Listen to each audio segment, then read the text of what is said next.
எல்லாருக்கும் வணக்கம். இன்றைக்கி சூப்பரான ஒரு கருவேப்பிலை சாதம் தான் எப்படி பண்ணுறதுன்னு பார்க்க போகிறோம். அதுக்கு கடாயில் கொஞ்சமாக ஆயில் விட்டுட்டு ஒரு கைப்பிடி அளவுக்கு கடலைப்பருப்பு, ஒரு கைப்பிடி அளவுக்கு உளுத்தம்பருப்பு எடுத்து நான் வறுத்துக்கிறேன். இது ரெண்டையும் நல்லா செவக்க வறுத்துருங்க. நல்லா அந்த மாதிரி விடாமல் கிண்டிக்கிட்டே இருக்கணும். நீங்கள் இல்லைன்னா கரிஞ்சு போயிடும். அதேமாதிரி ஃப்ளேமையும் மீடியம் ஃப்ளேமில் வச்சுக்கோங்க. 2 பருப்பையும் நம்ம ஒன்றா போட்டிருக்கிறதுனால ஒன்று போல் வறுபடணும். அதனால் விடாமல் கிண்டிக்கிட்டே இருக்கலாம். இப்போ ஒரு டீஸ்பூன் அளவுக்கு சீரகம் சேர்த்துருக்குறேன். 2 பூண்டு பல் சேர்த்துருக்குறேன். இது ரெண்டையும் சேர்த்துட்டு அதுக்கப்புறமா காரத்துக்கு தகுந்த மாதிரி மிளகாய் வத்தல் நான் ஒரு 4 வத்தல் எடுத்துருக்கிறேன். 4லேருந்து 5 வத்தல் உங்களோட காரத்துக்கு தகுந்த மாதிரி நீங்கள் போட்டுக்கலாம். அதையும் சேர்த்து நல்லா வதக்கி விட்ருங்க.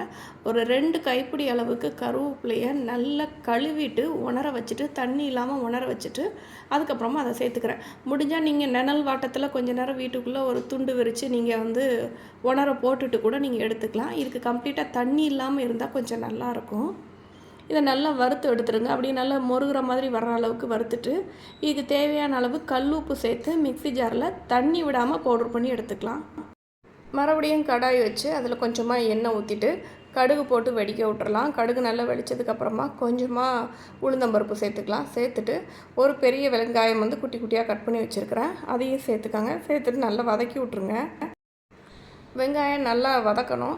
நீங்கள் இந்த ரெசிபியை லஞ்ச் பாக்ஸ் கூட நீங்கள் ரெடி பண்ணி கொடுக்கலாம். நீங்கள் தண்ணி எதுவுமே சேர்க்கறதில்ல. அதனால் லஞ்ச் பாக்ஸுக்கு நீங்கள் கொடுத்து விடும்போது சாதம் நல்லா உதிரியாக சூப்பராகவே இருக்கும். இப்போ நம்ம அரைச்சி வச்சுருக்கிற அந்த கருவேப்பிலை பொடி இருக்கு இல்லையா, அதை நீங்கள் ஆட் பண்ணிக்கோங்க. நீங்கள் தேவையான அளவுக்கு கம்மியான சாப்பாடு நீங்கள் செய்கிறீங்க அப்படின்னா அளவு நீங்கள் வச்ச அளவுலேருந்து பாதி எடுத்துகிட்டு மிச்சத்தை நீங்கள் ஃப்ரிட்ஜில் போட்டு ஸ்டோர் பண்ணி கூட வச்சுக்கலாம், ஒரு டப்பாவில் போட்டுட்டு. இப்போ அந்த பொடியை சேர்த்து நல்லா கிண்டி விட்டுட்டு சாப்பாடு நல்லா உதிரியாக வடித்து வச்சுருக்கிறேன். அதை அப்படியே தேவைக்கு கடாயில் நீங்கள் சேர்த்துக்கோங்க. கடாயில் வச்சு நீங்கள் இந்த சாதம் கிளறிட்டீங்க அப்படிங்கன்னா தனித்தனியாக நல்ல உதிரியாக இருக்கும். இப்போ அதுக்கு தேவையான அளவு உப்பு சேர்த்துக்கலாம். சாப்பாடில் நீங்கள் உப்பு சேர்த்து வடிப்பீங்கன்னா பார்த்துட்டு சேர்த்துக்கோங்க. இப்போ சாப்பாடோடு சேர்த்து நல்லா ஈவனாக கிண்டி விட்ருங்க. கிண்டி விட்டிங்கன்னா சூப்பரான கருவேப்பிலை சாதம் ரெடி ஆகிடுச்சு. இதுக்கு நீங்கள் சைட் டிஷ்ஷாக ஏதாவது வத்தல் வடகம் அந்த மாதிரி கூட நீங்கள் வச்சுக்கலாம். இல்லைன்னா உருளைக்கிழங்கு சிப்ஸ் கூட நீங்கள் வச்சு கொடுத்து விடலாம். இல்லைன்னா பொட்டேட்டோ ஃப்ரை பண்ணி கூட கொடுக்கலாம்.